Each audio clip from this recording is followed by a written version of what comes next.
Magandang araw po sa inyo lahat. Ako po si Bob Lopez. Halina samahan niyo ako sa landas ng pag-asa. Naisip ba natin na paano kung may TV monitor na nagpapakita kung ano ang nasa loob natin, kung ano ang nasa puso natin? Siguro mahihiya tayo. Siguro papatayin natin ang TV monitor kasi mahihiya tayo na nako, hindi naman perpekto ang nasa puso ko o nasa ating kalooban. At ito ang mahalagang paalala ni Jesus sa araw na ito mula sa Ebanghelyo ni San Marcos. Sinabi ni Jesus, ang lumalabas sa tao ang nagpaparumi sa kanya.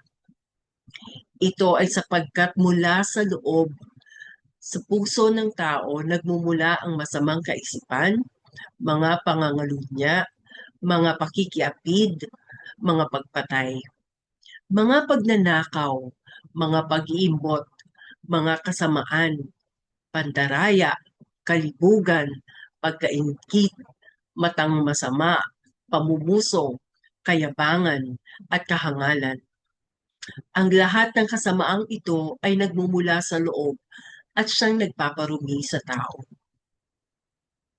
Ito ay paalala sa atin ng Panginoon kung ano ba talaga ang tunay na mahalaga. Hindi yung labas na anyo, hindi kung malinis tayo sa labas. Ang importante sa Kanya ay kung malinis tayo sa loob. Paano ba natin masisigurado na maayos o malinis ang ating kalooban? Sa paglapit sa Diyos. Habang lumalapit tayo sa Diyos, ah, lalo tayong nagiging katulad niya. Ang puso natin ay nagiging katulad ng puso ni Jesus. At paano ba makakalapit sa Panginoon? Sa pagdarasal, pagsisimba, pagkukumpisal, at pag-ibig sa kapwa. Sa ganitong paraan, kahit may TV monitor pa, makikita ng iba ang muka ni Jesus sa ating puso. Kung kayo po ay natulungan ng pagninilay na ito, maaari lamang po i-like o i-share. God bless you po.